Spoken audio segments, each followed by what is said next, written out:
January 12th, 2024. Here's the walk around on the 2002 VX SUV.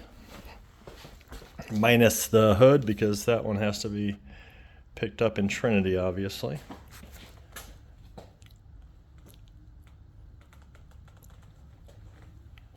And try to do like a real slow walk around for you.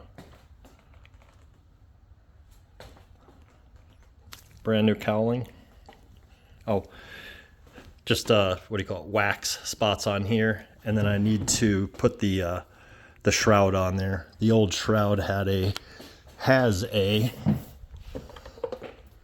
couple holes right there where the fish finder, depth finder was mounted when I was going to use this for my own purposes. Let's see. Sorry, let's go back to the start here. I'll do the underside video as well.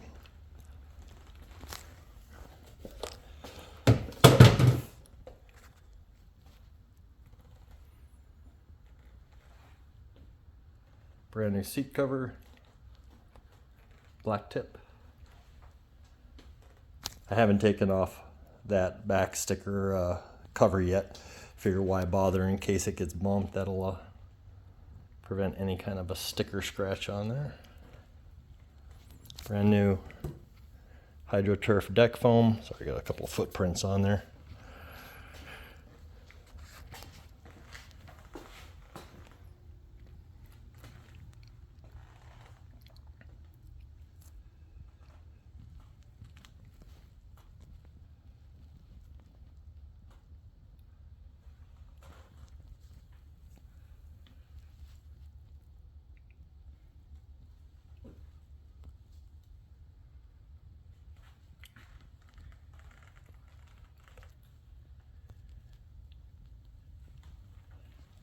And all I did is the pretty decent, but not completely thorough, what do you call it, buffing job and stuff. So this one definitely, put a coat of wax on this thing to protect it from this point going forward. I just wanted to get it all shiny.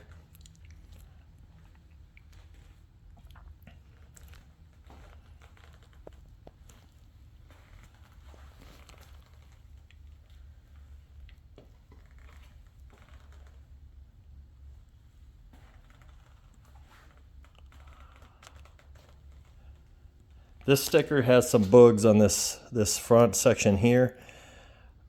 I know I've got a box around here somewhere that if you had these stickers in your kit, it would still have that in there. So I'm still searching for that, and if I can find that, it's yours. If I can't, it kind of is what it is. So I think Great Lakes Skipper might have these. I'm not 100% positive on if it's the front left, front right sides.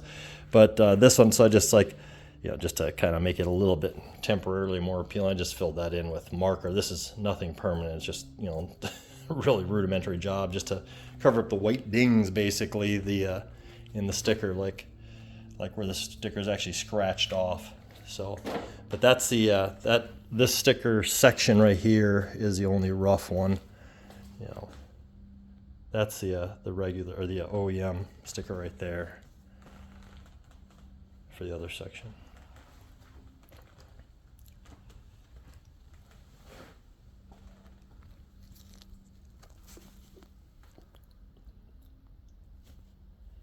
And I still have to add the inspection covers back on.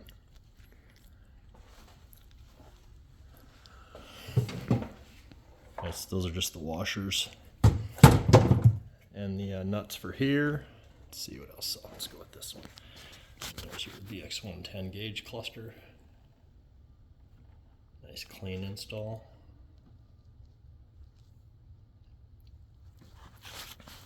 All these are just zip tied just to keep them exactly where I wanted them. As I do that when I have that shroud off, I typically do that.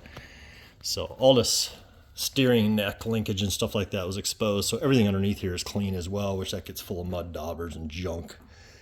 Typically anyway, but nice and clean now.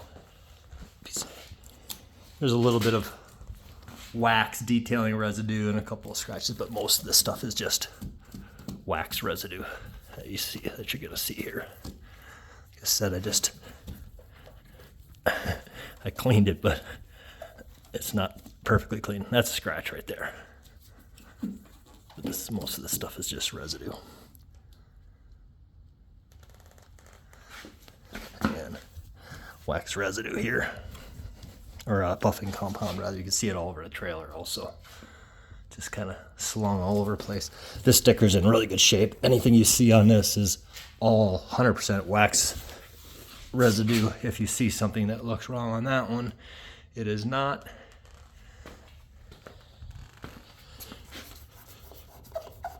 It's a lot of that. A lot of that I should have wiped off before this video, but I didn't get to it.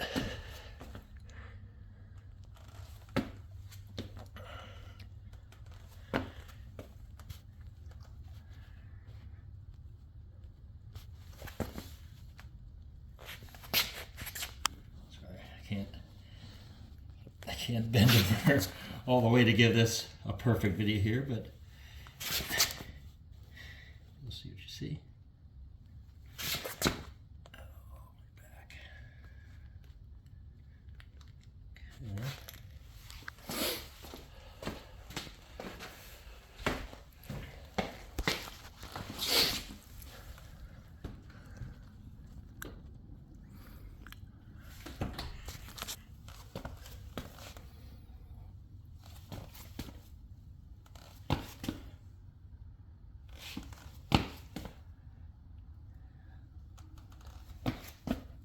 There's rubs, you know, but nothing that is deep or not going to at least buff out. If you really care, you'll be able to get under there. I just can't get under there with it being on the trailer, and I hate detailing, worst of all.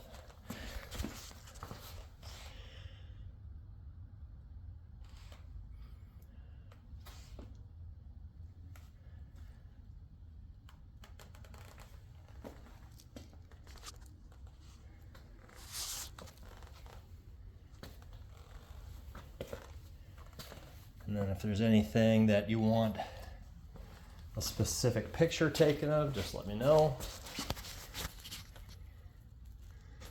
I don't think I can. Let me see if I can turn on my flash here or not. There it is. There we go. A lot of that rubbing compound here slung all over the place.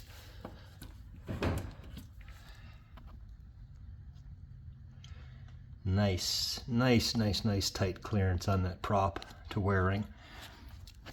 Of course, it's the stainless steel wearing. It's not a plastic one, not an aftermarket one.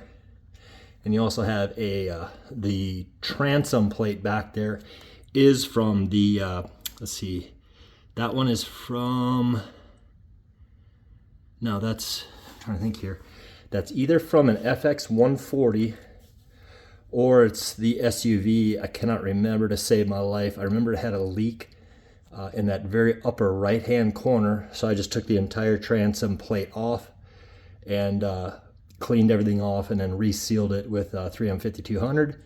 So she's leak free. Let's see, these were removed and re-siliconed also because there was just a pinhole leak, if I remember right, from the top edge. It might have been from the, it was either from this bottom corner here or the top edge here, so they were removed and resealed. What else? Oh, the what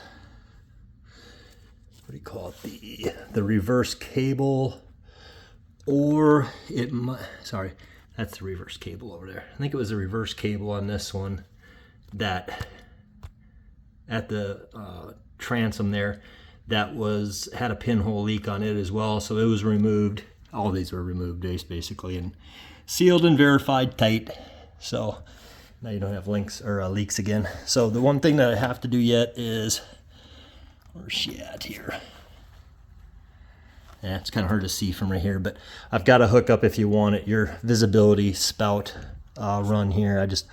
I don't run those, especially in the winter time, because it's doing nothing but shooting water up in the air at everybody that's riding behind you, so I don't do it.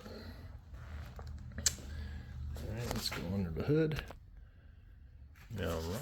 These wires are just sitting here temporarily. These are the new bilge pump that I just installed, so I need to put the wire hoops on there so they can be attached into the battery.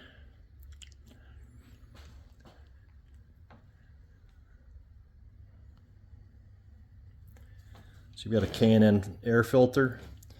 You've got your electronics e-box sitting here. Actually, you got your fuse panel sitting here. The electronics, the actual e-box itself is mounted to the left side of this motor, the port side. So you've got your fresh air scoop rerouted and forced here to the front of the motor to feed your cold air intake, your K&N anyway. A lot more fresh air. And then this guy here is just routed along the side to keep the bottom end of the motor cool and blow nice and cool. I do need to just install inspection covers everywhere. That was taped up so that when I did the detailing, I had this whole thing taped off with a lawn and leaf bag so that I wouldn't sling that white, so I wouldn't sling that slag all over it.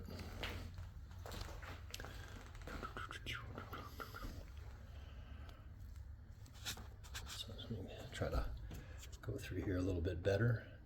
That white stuff is 3M5200 there to make the seal. When you mount that electronics box, this electronics box, the fuse panel and all that stuff is kind of tied to a certain location in the VX-110. It's on the front starboard side of the motor, which leaves us right there for the best mounting location, and with a decent amount of head space. The fuel tank on this one, I can't remember if I told you this or not. I love this modification. So that's that red there is just marine grease around the base of there to make that easier to slide onto that. That's an inspection port actually on this front left side. I say front, it's actually the back left side of the fuel tank. So for the stock Yamaha SUV, got that on there tight.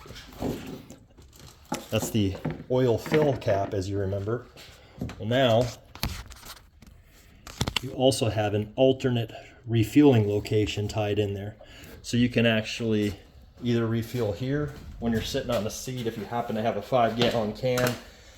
But if you're on shore, you can fill through here. So this is also converted to go to the front end of the tank right there. So what works really well is, I don't know if you've had this happen on your SUV in the past, but when you're filling at this location, even on the stock at the pump, you often get that burp and then it spills gas all over. So what I found is that if I include this as a modification on my SUVs, you can actually unscrew that and it creates a perfect air passage all the way through, so you no longer have to worry about this thing burping back on you. You're filling up the gas pump as long as you open that one. But the real reason that I like this is we like to go on long river trips carrying 20-25 gallons of gas with this extra on the back, and so this works great. I've got a video on my YouTube channel where you set the 5-gallon tank right here, and because it's higher than your fuel tank, you can take one of those, let's see if I've got one handy, one of these $9 jiggly siphons, feed the business end down deep into that tank to the bottom, jiggle, jiggle, jiggle, and it'll feed that 5 gallons sitting right there in your footwell. So we can use this, when we have muddy river banks and whatever, where you don't want to step out because you sink up to your kneecaps. Or most importantly for me is, for bay fishing, for offshore fishing, when you're out there and you're running a little bit low on fuel, there is no reasonable way when you're floating to put gas in here. If you got a buddy up there on his ski, you're still going to get water offshore splashing towards your tank or towards your fill cap. So this becomes really important for offshore for me. That's why I put those in anyway, is primarily for that, but it really helps that burp factor as well. So just maybe a little extra kind of thing there that's thrown in that you may find some use out of. I think you will. And that pretty much concludes it. These are all stainless steel staples that I used on the new cover, new seat cover.